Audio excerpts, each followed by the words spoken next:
विजयगढ़ की सुबह उस दिन कुछ अलग थी।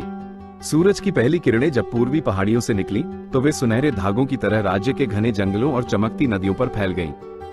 हवा में हल्की ठंडक थी जो मानसून की आहट दे रही थी। महल के ऊंचे बुर्जों से दूर तक फैले खेत दिखाई दे रहे थे, जहां किसान अपने बैलों के साथ हल चला रहे थे। बाजार की गलियों में सुबह की चहल पहल शुरू हो चुकी थी। मसालों की तीखी खुशबू, मछुआरों की ऊंची आवाजें और लोहारों की भट्टियों से उठता धुआं हवा में मिल रहा था। लेकिन इन सब के बीच एक अजीब सा सन्नाटा भी था, मानो कोई अनजानी शक्ति विजयगढ़ की सांसों को थाम रही हो। यह एक ऐसा राज्य था जो अपनी समृद्धि और न्यायप्रिय शासन के लिए जाना जाता था, लेकिन अब इसके ऊपर रहस्य और षड्यंत्र का साया मंडरा रहा था। महाराज विक्रमादित्य उस सुबह अपने महल के बगीचे में टहल रहे थे। उनके काले रेशमी वस्त्र हल्की हवा में लहरा रहे थे और उनकी भारी तलवार उनकी कमर पर लटक रही थी। बगीचे में गुलाब की क्यारियां थीं, जिन्हें उनकी मां रानी मृणालिनी ने अपने हाथों से लगाया था। पास ही एक छोटा तालाब था जिसमें कमल के फूल खिले हुए थे और मछलियां पानी की सतह पर हल्के हल्के तैर रही थी। लेकिन आज राजा का मन इन खूबसूरत नजारों में नहीं था। उनकी भूरी आंखों में एक गहरी चिंता झलक रही थी जो उनके चेहरे की सख्त रेखाओं को और गहरा कर रही थी। वे एक बुद्धिमान और न्यायप्रिय शासक थे जिन्होंने अपने राज्य को समृद्धि और शांति के पथ पर ले जाने में कोई कसर नहीं छोड़ी थी। लेकिन अब उनके सिंहासन के नीचे एक गहरा षड्यंत्र पनप रहा था जिसकी भनक उन्हें अभी तक नहीं लगी थी। वे एक पुराने बरगद के पेड़ के नीचे रुके, जिसकी शाखाएं आसमान को छूती प्रतीत होती थी। उसकी जड़ें जमीन में गहरे तक फैली हुई थी, जैसे विजयगढ़ की परंपराएं जो पीढ़ियों से चली आ रही थी। तभी हवा में एक हल्की सरसराहट हुई, पत्तियां आपस में टकराईं और एक धीमी गंभीर आवाज उनके कानों तक पहुंची। महाराज, सावधान रहें, आपके ही दरबार में कोई आपके विरुद्ध साजिश रच रहा है। राजा का हाथ तुरंत उनकी तलवार की मूठ पर चला गया। उन्होंने तेजी से चारों ओर नजर दौड़ाई। बगीचे में सन्नाटा था, न कोई पक्षी चहचहा रहा था, न ही कोई सेवक दिखाई दे रहा था। दूर महल की दीवारों पर तैनात पहरेदार अपनी भालाओं के साथ खड़े थे, लेकिन उनकी आंखें नीचे की ओर थीं। क्या यह आवाज हवा का कोई खेल था या कोई सपना जो उनके जागते हुए मन में घुसाया था? राजा के माथे पर पसीने की बूंदें चमकने लगी, हालांकि सुबह की ठंडक अभी भी बरकरार थी। उन्होंने अपने मन को शांत करने की कोशिश की, लेकिन वह आवाज उनके दिमाग में बार बार गूंज रही थी। यह कोई साधारण चेतावनी नहीं थी, इसमें एक गहराई थी, एक ऐसी ताकत जो उनके दिल को बेचैन कर रही थी। क्या ये कोई शत्रु था जो छिपकर उनकी जासूसी कर रहा था, या कोई आत्मा जो उन्हें सचेत करना चाहती थी? उनके मन में असंख्य प्रश्न उठ खड़े हुए। वे एक योद्धा थे जिसने कई युद्धों में विजय प्राप्त की थी, लेकिन ये खतरा अदृश्य था, ऐसा दुश्मन जिसका चेहरा सामने नहीं था। महल के अंदर लौटते हुए राजा ने अपने सबसे विश्वासपात्र मंत्री शंकरदेव को बुलाने का आदेश दिया। शंकरदेव एक लंबे कद का व्यक्ति था, जिसके सफेद बाल और गहरी आंखें उसे एक विद्वान का रूप देती थी। वह लाल रंग की पोशाक में आया, जिसके किनारों पर सुनहरी कढ़ाई थी। उसकी आवाज में हमेशा एक शांति रहती थी जो दरबार के तनावपूर्ण माहौल को भी हल्का कर देती थी। वो राजा के पिता के समय से ही दरबार में था और विक्रमादित्य उसे अपने बड़े भाई की तरह मानते थे। महाराज, आप चिंतित दिख रहे हैं, शंकरदेव ने कहा, अपनी भुएं सिकोड़ते हुए। क्या हुआ? राजा ने बगीचे की घटना का वर्णन किया। उनकी आवाज में एक हल्की कंपकपी थी जो उनके आत्मविश्वास को छिपा नहीं सकी। शंकरदेव ने ध्यान से सुना और फिर एक लंबी सांस ली। मैंने भी पिछले कुछ दिनों में दरबार में कुछ अजीब गतिविधियां देखी हैं, महाराज। लोग फुसफुसाते हैं, नजरें चुराते हैं। कल रात मैंने देखा कि 2 सैनिक महल की पश्चिमी दीवार के पास कुछ देर तक रुके थे, मानो किसी का इंतजार कर रहे हों। लेकिन मेरे पास कोई ठोस सबूत नहीं है।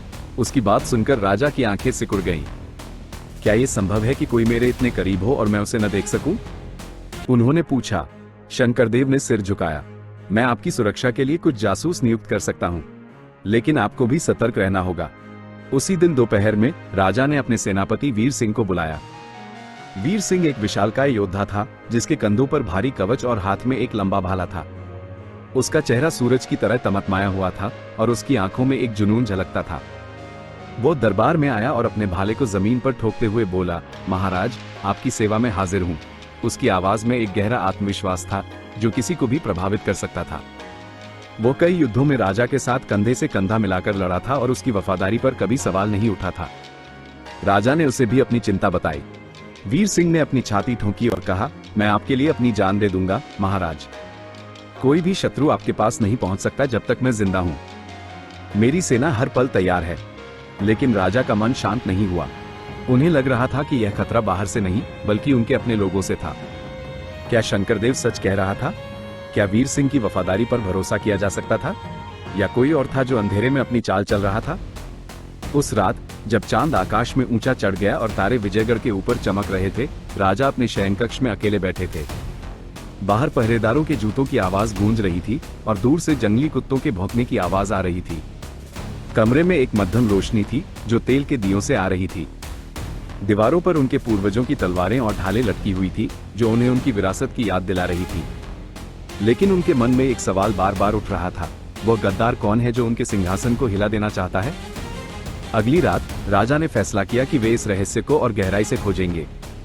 उन्होंने गुप्त रूप से महल से निकलने का निश्चय किया। वे उस मंदिर की ओर बढ़े जहां उन्हें वह रहस्यमयी आवाज सुनाई दी थी।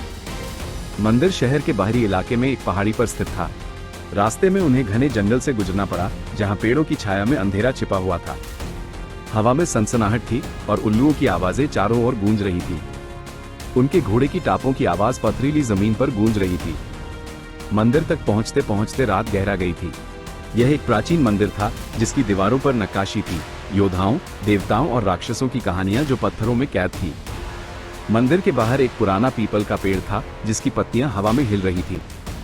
मंदिर के गर्भगृह में प्रवेश करते ही उन्हें एक साधु दिखाई दिया।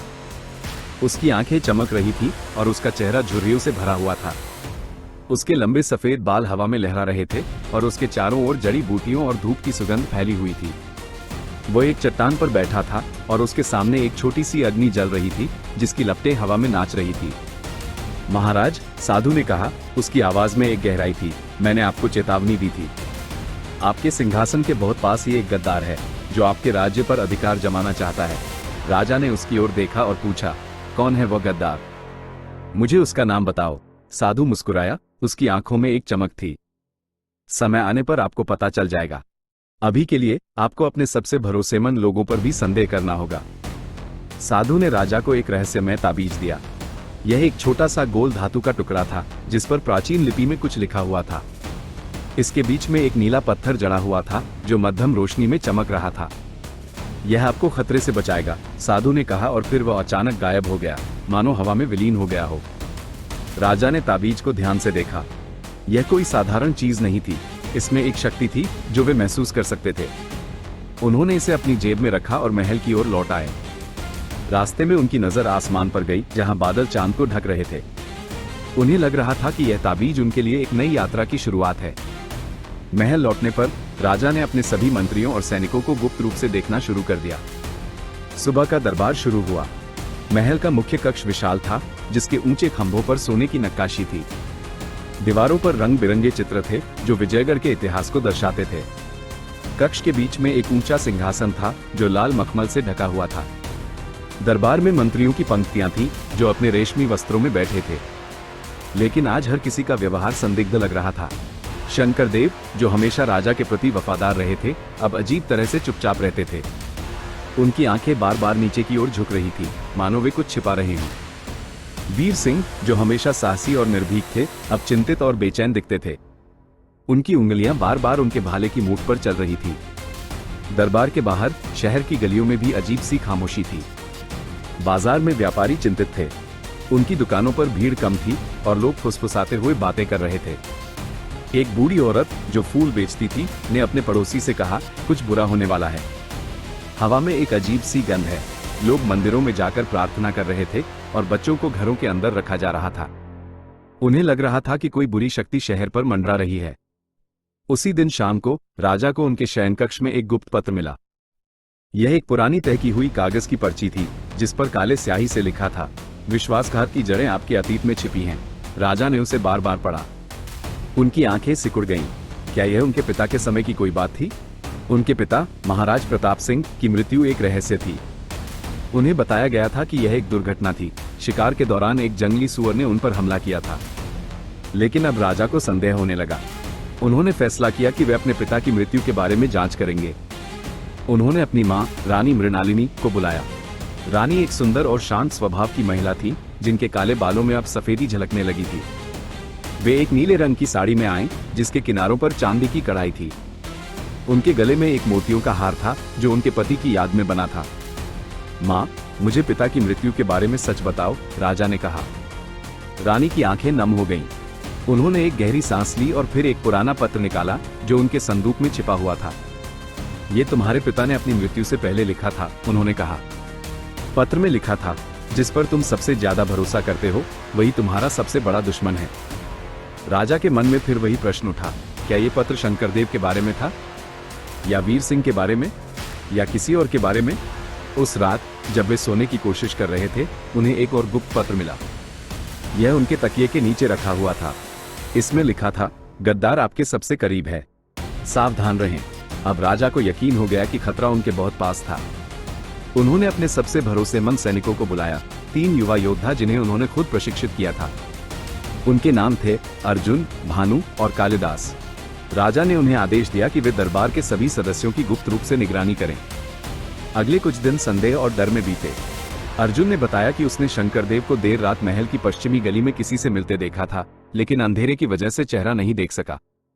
भानु ने कहा कि वीर सिंह की सेना में कुछ सैनिक गुप्त रूप से हथियार इकट्ठा कर रहे थे। कालिदास ने एक और अजीब बात बताई। उसने देखा कि महल के रसोईघर में एक नया नौकर आया था जो रात को अजीब अजीब चीजें ले जाता था। राजा का मन और उलझ गया। क्या ये सारी घटनाएं एक दूसरे से जुड़ी थी, या यह उनके दिमाग का वहम था? उन्होंने एक जाल बिछाने का फैसला किया। अगले दिन दरबार में उन्होंने घोषणा की कि वे एक महत्वपूर्ण तीर्थयात्रा पर जा रहे हैं और उनकी अनुपस्थिति में शंकरदेव राज्य का कार्यभार संभालेंगे। ये सुनकर शंकरदेव की आंखों में एक हल्की चमक आई जो राजा से छिपी नहीं। वीर सिंह ने भी सिर झुकाया, लेकिन उसकी मुट्ठियां भींच गईं। उस रात राजा ने गुप्त रूप से महल के तहखाने में छिपे हुए एक गुप्त कक्ष में प्रवेश किया। ये कक्ष उनके पिता ने बनवाया था और यहाँ एक छोटा सा झरोखा था जहाँ से वे पूरे महल पर नजर रख सकते थे। कक्ष में छिपे हुए उन्होंने शंकरदेव और वीर सिंह को गुप्त रूप से मिलते हुए देखा। शंकरदेव ने कहा, राजा के जाते ही हम महल पर कब्जा कर लेंगे और सिंहासन हमारा होगा। मैंने पड़ोसी राज्य के राजा से बात कर ली है, वो हमें अपनी सेना देगा। वीर सिंह ने हंसते हुए कहा, और जब सिंहासन हमारे हाथ में होगा हम विजयगढ़ को अपनी मर्जी से चलाएंगे। राजा के हाथ कांपने लगे। उन्हें सच्चाई पता चल गई थी। शंकरदेव ही गद्दार था और वीर सिंह उसका साथ दे रहा था। लेकिन क्या ये पूरा सच था? क्या कोई और भी इस षड्यंत्र में शामिल था? उन्होंने अपने सैनिकों को आदेश दिया कि वे शंकरदेव और वीर सिंह को गिरफ्तार करें। अगली सुबह जब दरबार शुरू हुआ, राजा अचानक प्रकट हुए। उनकी आंखों में आग थी और उनके हाथ में तलवार चमक रही थी। शंकरदेव और वीर सिंह, तुम दोनों ने मेरे साथ विश्वासघात किया है, उन्होंने गरजते हुए कहा।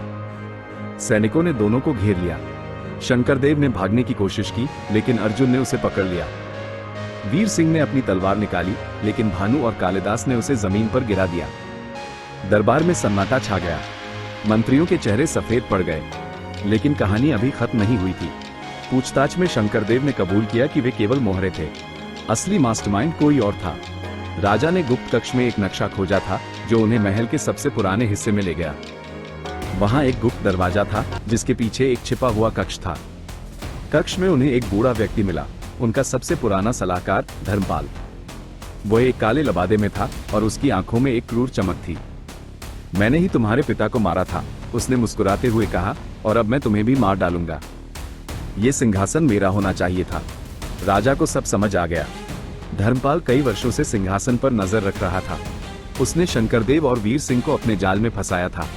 वह राज्य को अराजकता में धकेलना चाहता था और खुद शासक बनना चाहता था। उसने एक जहर से भरी सुई निकाली और राजा की ओर बढ़ा। लेकिन राजा तैयार थे। उन्होंने अपनी तलवार से उसका हाथ काट दिया। धर्मपाल चीखते हुए जमीन पर गिर पड़ा। सैनिकों ने उसे बांध दिया। अगले दिन दरबार में धर्मपाल, शंकरदेव और वीर सिंह को प्रजा के सामने लाया गया। राजा ने उनके अपराधों का खुलासा किया। प्रजा में गुस्सा था, लेकिन राजा ने शांति से कहा, न्याय हमारा कर्तव्य है। इन्हें मृत्युदंड नहीं बल्कि आजीवन कारावास दिया जाएगा। गद्दारों को जंजीरों में जकड़कर ले जाया गया। विजयगढ़ में शांति बहाल हुई। राजा ने अपनी बुद्धिमत्ता और साहस से न केवल अपने राज्य को बचाया बल्कि एक गहरे रहस्य को भी उजागर किया। उसके बाद विजयगढ़ में एक नया युग शुरू हुआ। राजा ने नए नियम बनाए, हर गांव में स्कूल खोले गए और प्रजा की भलाई के लिए कई योजनाएं शुरू की गईं। रानी मृणालिनी ने बगीचे को और सुंदर बनाया और वहां एक स्मारक बनवाया जो उनके पति की याद में था। लोग राजा की कहानी को गीतों में गाने लगे। यह एक ऐसी कहानी थी जो साहस, बुद्धि और न्याय के महत्व को दर्शाती थी। और इस तरह विजयगढ़ फिर से समृद्धि और शांति का प्रतीक बन गया। अगर आपको ये कहानी अच्छी लगी तो लाइक, शेयर और सब्सक्राइब करना ना भूलें और कमेंट में बताएं कि आपको कहानी कैसी लगी।